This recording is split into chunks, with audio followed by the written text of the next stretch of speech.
Hello, I'm Sarah Jane Critchley, the author of A Different Joy, The Parent's Guide to Living Better with Autism, Dyslexia, ADHD and More.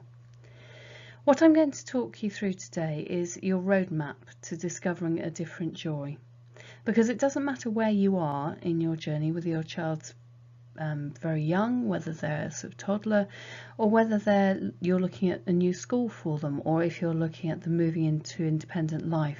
There are challenges with each of those stages, and A Different Joy has something for each of those.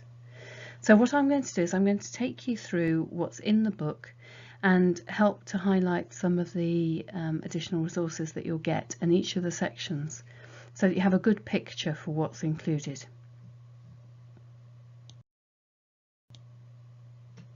The book itself has 10 different chapters, so you don't have to read all of them in one go. You can just drop into the things that you feel are relevant to you at this point in time, and that's fine and dandy. And each of the sections has plenty of references at the end of each page, which gives you somewhere to go and find further help and support. So by all means, drop into those. And one of the things that I refer to a lot in the book is learning from other people and reading the accounts of people with autism and dyslexia and ADHD, and lots of references of those are included as well. Chapter 1 is an introduction to sane-ish parenting. We all have days where things don't go according to plan, and sometimes when we're feeling rather close to the edge.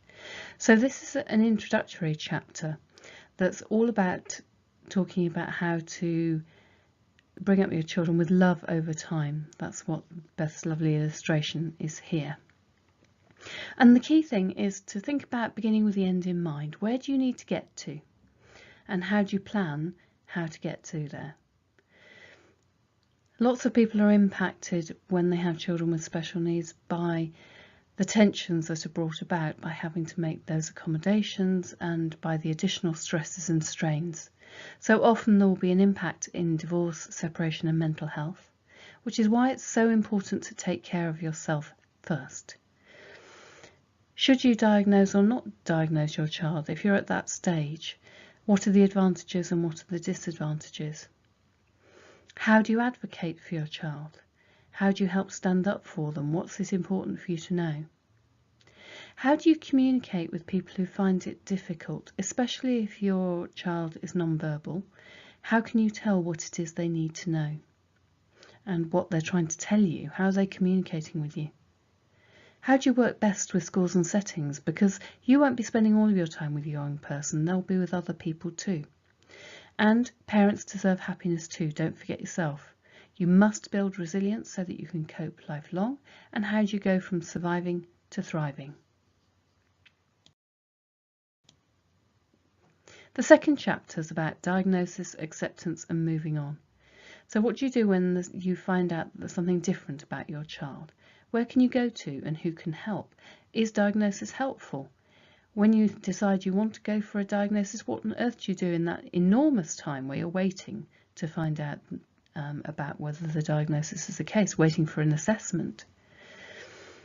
What happens when you have a diagnosis? How do you cope with that? How do you move on? Because it can be a bit of a shock, but that doesn't mean that it isn't a positive thing. Some people think it's their fault. Well, late breaking news is not your fault, okay? And there's no reason why it's you. So what do you do when you've got a diagnosis? What next? How do you learn from the best? When you know what the issue is, do you tell your child? How do you tell your child? And when? When you have a diagnosis, you are then in a position to take on board some new ideas and find new friends who can support you in this new world that you're living in. People will come and offer you support, some of which will be helpful and some of which will not, and may just take your money with no prospect of help. How do you tell the difference? And what if you think your child needs something that just isn't available?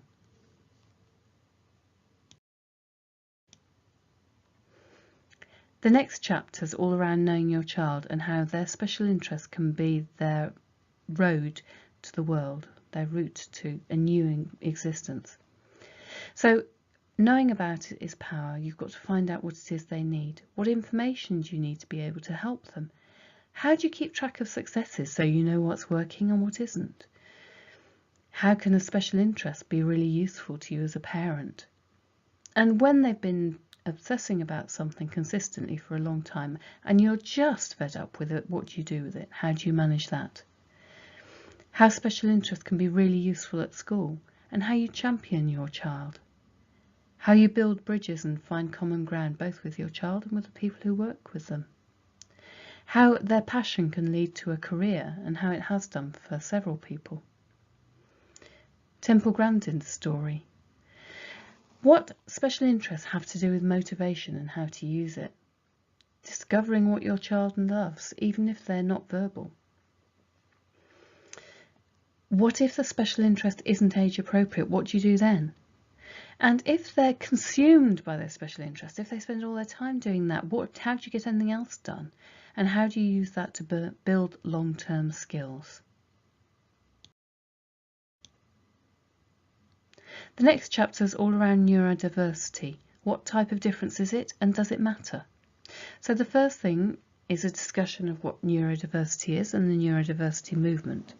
We're talking here about difference, not deficit. We're talking about the fact that people work differently, that there's nothing wrong with them, they don't need fixing, they just think in a different way. There's a discussion of diagnostic labels and how that's changed over time. There's Wen Lawson's story. There's a description of what autism and Asperger's syndrome are, what ADHD and ADD are. That's attention deficit hyperactivity disorder and attention deficit disorder. Speech, language and communication needs, dyslexia, dyspraxia, dyscalculia and other learning difficulties. What's the difference between disability and special needs? And what's the impact of special needs on mental health? Some of us have single, dual and multiple diagnoses. We can play disability bingo. People aren't simple. What sensory differences does your young person have? And what are the differences between boys and girls? They are not the same. They don't look the same. They don't behave the same. And what about the people who don't identify strongly with either gender? And where can I find out more?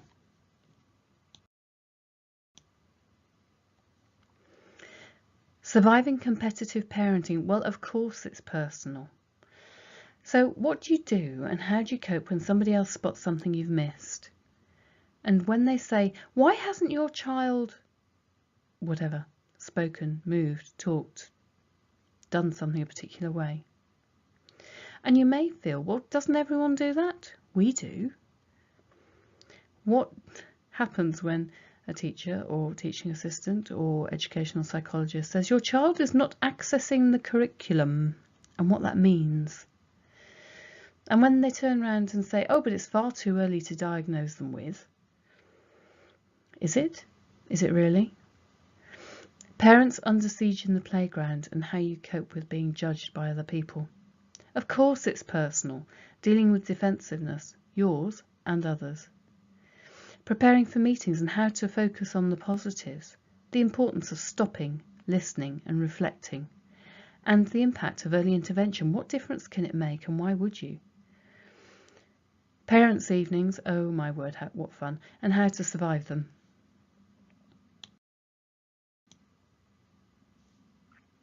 Stamina, keeping going when it seems impossible.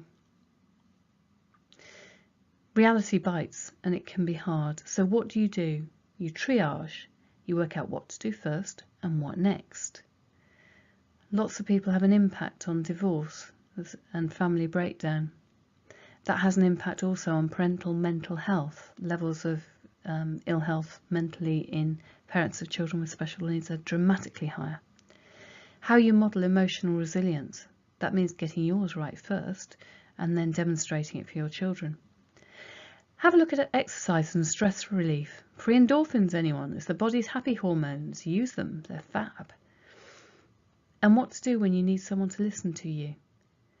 How you can listen to your child even if they're not talking. That might mean becoming an expert detective to pick up on their behaviour, their mannerisms, the things they're not saying, even if they're verbal. When you notice something's different and there's an issue you need to resolve, you're going to have to put your problem-solving skills to use. So it's how to do testing, testing, testing. Learning from the best and finding a champion to help you. And great friends can be great support. Family dynamics, siblings and wider family. Some things run in families and some don't, the impact of genetics. Meeting unequal demands when everyone wants a piece of you and there's not enough of you to go around.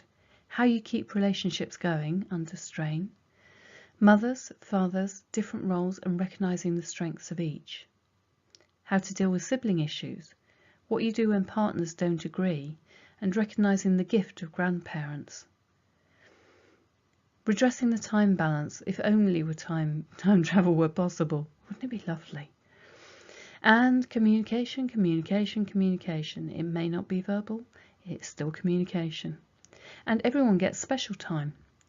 If at first you don't succeed because things go wrong, fail forward faster.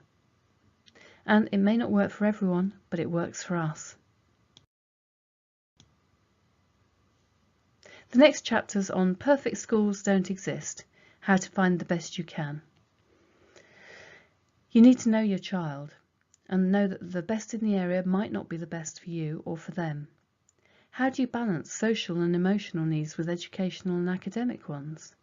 When's a special school the right choice? And what makes a good setting? What makes a good setting for them might not be a good setting for someone else. What your child's teachers need you to know. And honestly, nowhere is perfect all the time. It's the art of the balance.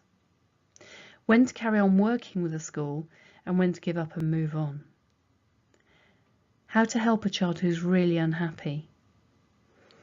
Dealing with the terror of transition. Lots of people hate moving from one setting to another, from one class to another, from one stage of life to another. How to cope with that. And nothing lasts forever. Learning how to move on. Bullying, vulnerability and resilience. Why are our children so vulnerable? Far more likely to be picked on, bullied and exploited. The difference between good friends, bad friends and manipulation. What is bullying? How to protect your children online. Anxiety and sensory difficulties. The impact of pain thresholds and sensory overload. Success, failure and the demon of perfection. How to support healthy self-esteem in your child. Edison's failure factory and persistence. Peer awareness, peer mentoring and anti-bullying programs, what's out there and what works. Clubs and special interest groups, how those can be really useful. And understanding emotions and dealing with anger and frustration. And finally, the last chapter. How not to panic. Change is scary, but it can be good. How to do the most difficult job in the world with deep joy. And developing and modelling emotional resilience when things go wrong. Different is good. We need different. We need you to uncover the unique person that the world needs to have. That's you and your child. It's a voyage of discovery, how to celebrate what you've learned and steer your child through their education and out into life. How to create a family where everyone is loved and valued and you can live without regret. So that eventually, hopefully in a long time in the future, you'll be able to die at peace knowing that your child will be okay. Then the last word, how to connect with me and come and join the Different Joy Club. So that's your overview of A Different Joy, the Parent's Guide to Living Better with Autism, Dyslexia, ADHD and More. It's available on Amazon in print, paperback and also in ebook on Kindle. Please sign up for A Different Joy at www.differentjoy.com. And I really look forward to speaking to you. We can all help each other. Now is a good time to start. Take care.